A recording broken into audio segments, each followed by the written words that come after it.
Hai, Assalamualaikum warahmatullahi wabarakatuh dan salam sejahtera buat semua adik-adik cikgu yang sedang menonton video Cikgu Nur TV. Okey, so kita teruskan lagi Easy 20 Minutes Revision kita dengan subtopik seterusnya. Okey, masih lagi dalam bentuk milikan perniagaan part 2. Okey, jom kita mula. Baik, untuk part 2 ni kita fokuskan kepada syarikat berhad. Okey, syarikat berhad. Okey, apa definisi untuk syarikat berhad ini ya? Okey, syarikat berhad ini merupakan entiti yang didaftarkan secara sah dengan SSM dan tertakluk di bawah Akta Syarikat 1965. Okey, dan ditubuhkan oleh sekumpulan individu bagi tujuan menjalankan aktiviti perniagaan. Okey, apakah sumber keuangan untuk syarikat berhad? Okey, sumber keuangannya adalah daripada penerbitan share. Dia berbeza ya dengan milikan tunggal dan perkongsian. Okey, syarikat berhad ini modalnya daripada penerbitan share. Okey, bagaimana dengan liability syarikat berhad? Okey, kedua-dua syarikat persendirian iaitu syarikat sendirian berhad dan awam berhad menanggung liability terhad. Okey, nama pun syarikat berhad kan. So, liability-nya adalah terhad. Dan cukai, okey, cukai syarikat berhad ni perlu membayar cukai syarikat. So, ini adalah 4 orang kata pengenalan untuk syarikat berhad. Okey, seperti mana yang kita tahu, syarikat berhad ini terbahagi kepada 2, iaitu syarikat sendirian berhad dan juga syarikat awam berhad. Okey, syarikat sendirian berhad, kita tengok bilangan ahlinya. Okey, bilangan ahlinya adalah 2 sehingga 50 orang. So, minimumnya 2, maksimumnya 50. Okey, liability-nya adalah liability terhad. Okey, modal daripada penerbitan share. Yang ini berbeza ya dengan syarikat awam berhad. Okey, yang untuk memindah milik saham, okey, hanya boleh dilakukan setelah mendapat persetujuan ahli lembaga pengarah. Okey, dan pemegang saham terbesar berhak mengawal setiap operasi syarikat. Alright. So ni kalau you tengok cerita drama TV3 ke apa kan, oh saya ada 51% share syarikat ni. So sayalah pemegang saham terbesar dan saya berhak ke atas syarikat ni. Wah, terbiasalah. Okey, so pemegang saham terbesar berhak mengawal setiap operasi syarikat. Dan yang ini pun perbezaan di antara syarikat berhad dan syarikat awam berhad ya, iaitu saham tidak boleh diurus niagakan di Bursa Malaysia. Okey, itu untuk syarikat sendirian berhad. Sekarang kita tengok pula ciri-ciri untuk syarikat awam berhad. Okey, syarikat awam berhad, okey, bilangan ahlinya adalah 2 sehingga tiada had maksimum. So, minimumnya 2 dan sehingga infinity lah, okey, tiada had maksimum. Okey, liability-nya terhad. Modal juga dari terbitan share. Okey, yang ini perbezaan. Kalau sendirian berhad, saham tidak boleh diurus niagakan di Bursa Malaysia. Tapi syarikat awam berhad, saham boleh diurus niagakan di Bursa Malaysia. Okey, dan ciri seterusnya adalah pemegang saham asal menanggung risiko kehilangan kawalan atas syarikat jika terdapat pembelian saham majoriti oleh pihak tertentu. Okey, so kita dah perkenalan dah dengan syarikat berhad. Okey, seterusnya, okey, apa lagi yang kita perlu tahu untuk syarikat sendirian berhad dan syarikat berhad ni? Okey, kita nak tahu apakah kelebihan syarikat ini dan apakah pula kekurangan syarikat ini. Okey, so kita tengok dulu kelebihan untuk syarikat sendirian berhad. Okey, modalnya lebih besar. Of course ya, syarikat berhad ni, okey, modalnya jauh lebih besar daripada milikan tunggal dan perkongsian. Okey. Seterusnya liability-nya terhad. So, liability terhad adalah satu kelebihan. Okay, hal ehwal syarikat dirahsiakan. Maksudnya, okay, syarikat sendirian berhad ni dia tidak perlu umumkan apa-apa berkaitan dengan syarikat dia, termasuklah penyata keuangan kepada umum. So, dia boleh rahsiakan. Alright? Okey, seterusnya untuk berhad pula, okey, modal juga lebih besar. Okey, menanggung liability terhad.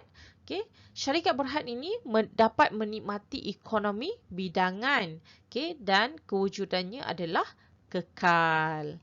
Okey, itu adalah kelebihan. Bagaimana pula dengan kekurangan? Okey, so kita tengok. So, kekurangan untuk syarikat sendirian berhad ni penawaran share-nya adalah terhad. Okey, beban cukai yang tinggi. Share tidak boleh dipindah milik secara bebas. Okey, untuk berhad pula, proses penubuhannya sangat rumit. Okey, beban cukai yang tinggi, pemilik dan pengurusan yang terpisah dan juga tiada kerahsiaan. Maksudnya, syarikat berhad ni perlu mengumumkan kedudukan keuangan dia, situasi syarikatnya setiap tahun kepada umum. Okey, kepada umum. So, itu bezalah dengan syarikat sendirian berhad ya. Kalau syarikat sendirian berhad, hal ehwal syarikatnya dirahsiakan. Tetapi berhad tiada kerahsiaan. Alright? Okey, selain daripada kita dah berkenalan, okey, definisinya, cukainya bagaimana, okey, kita pun dah tengok ciri-cirinya, kelebihan dan kekurangan, kita juga perlu tahu satu lagi yang ini tiada di dalam milikan tunggal dan tiada di dalam perkongsian, okey, iaitu hak pemegang saham. Okey, so kita tengok. Hak pemegang saham, pemegang saham ni ada hak untuk mengundi dalam mesyuarat agung tahunan. Okey, dapat boleh mempersoalkan polisi syarikat jika difikirkan perlu. Okey, boleh mengundi untuk melantik ahli lembaga pengarah, mendengar dan memberi pendapat tentang laporan aktiviti dan laporan keuangan syarikat, serta dapat mengundi untuk meluluskan atau menolak setiap cadangan yang dibawa oleh ahli lembaga pengarah. Okey, so ini adalah 5 hak pemegang saham yang kita kena ingat. Ada juga keluar soalan tentang hak pemegang saham ni. So ingatlah. Alright. Jadi itulah antara isi, bukan antara, rasanya tu semua dah tu ya. Okey, isi penting, okey, butiran penting yang awak perlu tahu bila kita bercakap tentang syarikat berhad. Okey, biasanya kita sangat soalan selalu tanyalah tentang ciri-ciri, okey, persamaan dan juga perbezaan. Jadi kena ingatlah yang sendirian berhad dengan berhad ni. Okey, so now kita tengok pula contoh soalan yang selalu keluar lah. Okey, yang selalu keluar. Alright. Okey, sebelum tu kepada murid-murid cikgu yang sedang menonton video cikgu ni, okey, yang belum subscribe video cikgu, sudi-sudikanlah untuk subscribe supaya anda boleh mendapat notifikasi video-video baru cikgu yang cikgu akan upload. Okey, so untuk yang dah subscribe, cikgu ucapkan terima kasih banyak-banyak. Okey, so kita tengok soalan. Maklumat di bawah berkaitan pemilikan perniagaan. Okey, nama syarikat tu adalah Syarikat Fatah Sendirian Berhad. So, ini adalah syarikat sendirian berhad. Ciri manakah berkaitan perniagaan di atas? Maksudnya ciri perniagaan apa? Ciri perniagaan sendirian berhad. Okey, A. Menanggung liability tidak terhad. Liability tidak terhad ni hanya untuk milikan tunggal dan perkongsian sahaja. So, bila dah syarikat berhad dan ke atas tu, koperasi dan sebagainya, itu adalah liability terhad. Okey, so A ni salah. Okey, seterusnya bilangan ahli 2 hingga 100 orang. Ya ke sehingga 100 orang? Kita dah tengok tadi, bilangan ahli untuk sendirian berhad 2 hingga 50 orang sahaja. Okey. Kemudian penyata keuangan dirahsiakan. Okey, betul ke penyata keuangan dirahsiakan? Diurus niagakan di bursa saham. Tak sendirian berhad tidak boleh diurus niagakan di bursa saham. Jadi jawapan yang paling tepat adalah C, penyata keuangan dirahsiakan. Alright? Okey, soalan berikut. Okey, gambar menunjukkan sejenis bentuk pemilikan perniagaan. Okey, ni cikgu ambil daripada soalan percubaan negeri-negeri lain. Cikgu tak ingat negeri mana. Okey, so cikgu pinjam soalannya. Okey, tenaga nasional berhad. Okey, macam tadi sendirian berhad. Yang tenaga nasional ni berhad. So, persendirian yang ini adalah awam berhad. Manakah ciri yang benar bagi bentuk pemilikan tersebut? Okey, maksudnya pemilikan apa? Berhad ni lah syarikat berhad ya. Okey, A. Pemegang share ialah 2 orang dan maksimum 50 orang. Yang ni tadi sehingga 50 orang ni berhad ke sendirian berhad? Okey, sendirian berhad. Kalau berhad ni sehingga tiada had maksimum. Jadi A ni salah. Okey, B, pemilik share boleh menjual share secara bebas. Ya ke? Okey. C, penyata keuangan perlu dirahsiakan. No. Okey. Untuk berhad, penyata keuangan perlu diwar-warkan kepada umum setiap tahun. Setiap tahun. Sebab apa? Sebab pemegang saham ada hak untuk tahu. Okey, ada hak untuk tahu nak dapat dividen ke apa ke kan. Okey. D, penubuhan lebih mudah dan murah. No, syarikat berhad very complicated untuk ditubuhkan. Okey, jadi apa jawapan yang betul? Okey, jawapannya adalah B, pemilik share boleh menjual share secara bebas. Okey, so kita tengok soalan seterusnya. Maklumat berikut berkaitan dengan bentuk pemilikan perniagaan. So, ini adalah maklumat dia. Tertakluk kepada Akta Syarikat 1965, bilangan ahli yang dibenarkan adalah antara 2 orang hingga 50 orang. Saham syarikat tidak boleh diurusniagakan di Bursa Malaysia. Daripada maklumat ni pun, kita sebenarnya dah tahu dah. Dah tahu dah syarikat apa kan? Okay, so, apakah contoh pemilikan perniagaan tersebut? Okey. Kalau Dinan Setia Enterprise ni, yang ini adalah milikan tunggal kan? Milikan tunggal. So, milikan tunggal seorang. Jadi salah. CIMB Berhad, ini adalah syarikat awam berhad. Syarikat awam berhad, sahamnya boleh diurusniagakan di Bursa Malaysia. So, salah juga. Okey, klinik Dr. Faris dan rakan-rakan. Betul ke? Okey, klinik Dr. Faris dan rakan-rakan ni dia perkongsian. Adakah dia tertakluk kepada Akta Syarikat 1965? Jadi, jawapan mana yang paling tepat? Okey, jawapannya adalah A, Nilofa sendirian berhad. Alright? Okey, soalan seterusnya. Cikgu harap boleh nampak tulisan ni ya. Okey, maklumat berikut menunjukkan bentuk pemilikan perniagaan. Okey, Mega Bulan sendirian berhad. So, dah tertera dah dekat sini sendirian berhad. Okey, antara berikut yang manakah benar tentang bentuk pemilikan perniagaan tersebut? Okey, 1. Kadar bayaran cukai syarikat adalah rendah. Adakah rendah sendirian berhad ni cukainya?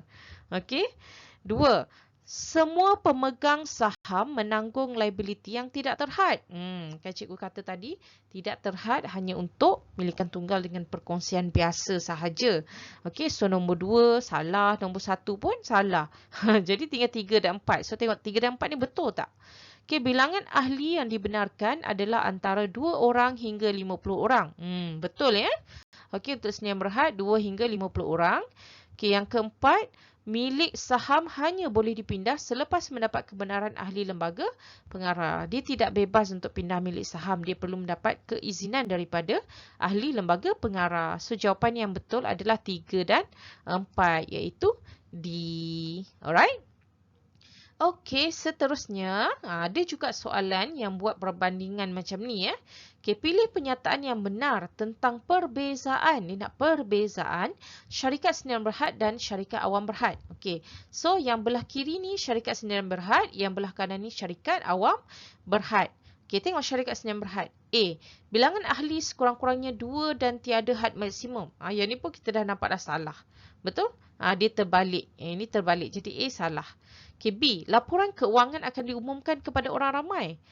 Yang diumumkan berhad ke sendirian berhad? Berhad ya. So, ini pun terbalik. Jadi, B pun salah.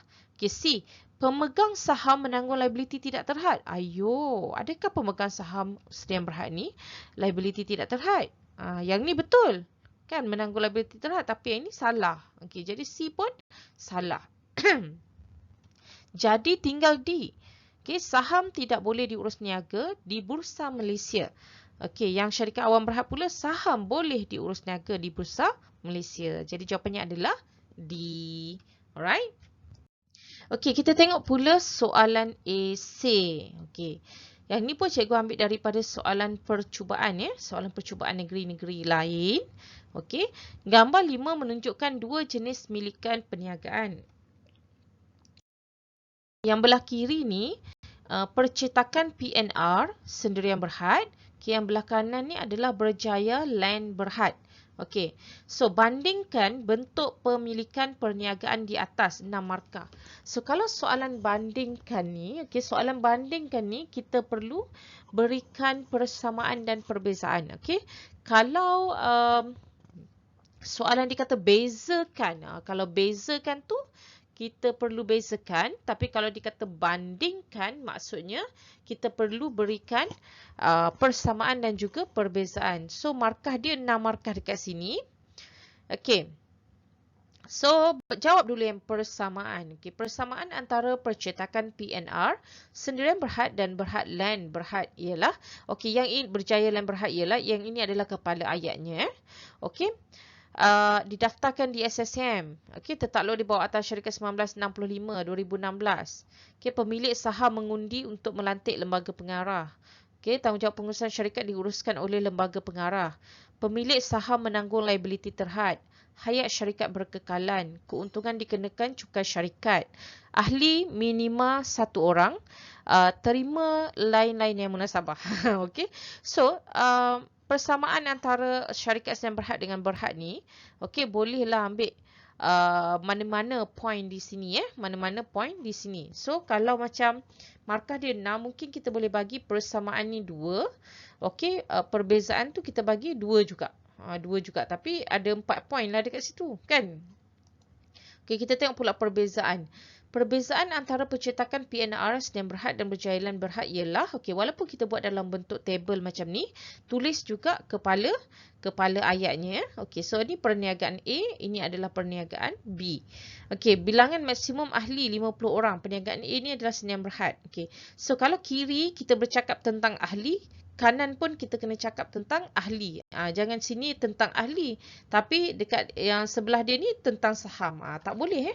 Dia mesti perkara yang sama. Orange cakap tentang orange. Apple cakap tentang apple. Jangan sini cakap yang bawah ni cakap dengan apple. Yang ni cakap pasal durian. Tak boleh. Mesti sama.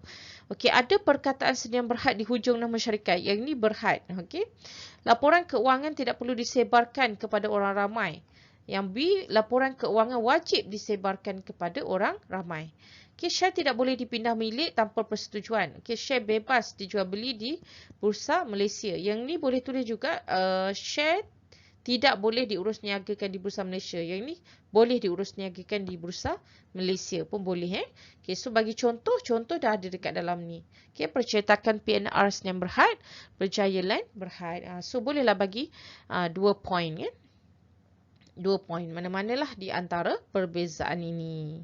Okey, so ada macam-macam bentuk soalan lah untuk Sendirian Berhad dengan Syarikat Berhad ni. Kadang-kadang dia ada bagi situasi juga, macam situasi dua individu yang nak menubuhkan syarikat. Contoh individu A dia nak tubuhkan Sendirian Berhad. Individu B dia nak tubuhkan Syarikat Berhad. So disuruh dibuat macam dialog ke apa ke, dan disuruh berikan alasan kenapa individu A nak tubuhkan Sendirian Berhad, kenapa individu B nak tubuhkan Berhad. So kalau soalan yang macam tu, kita perlu berikan kelebihan dia. Okey, syarikat A ni pilih Sendirian Berhad sebab apa? Sebab apa yang lebih? Apa yang lebihnya Sendirian Berhad ni? Okey, yang individu B dia nak minta Berhad, apa yang lebih dia? Macam tu. So dia boleh keluar dalam macam-macam bentuk lah. Okey. Tapi basically anda perlu tahu, perlu ingat, perlu remind lah. Orang kata nak tak nak terpaksa ingat juga apa ciri-ciri dia, kelebihan dan kekurangan dia untuk syarikat Sendirian Berhad dan juga Syarikat Berhad. Okey, so cikgu rasa itu sahaja untuk video kali ini. Terima kasih. Kalau yang belum subscribe cikgu punya Telegram Cemerlang Perniagaan with Cikgu Nur, boleh subscribe, boleh pergi di ruangan komen caption di bawah tu, di bawah video ini ada link untuk Telegram tu, so boleh pergi ke situ sebab cikgu akan share soft copy untuk video-video yang cikgu buat ni dalam bentuk PowerPoint ataupun PDF. Okey, so semoga apa yang cikgu sampai ni bermanfaat kepada anda. So kita tunggu video yang seterusnya. Terima kasih. Bye. Assalamualaikum.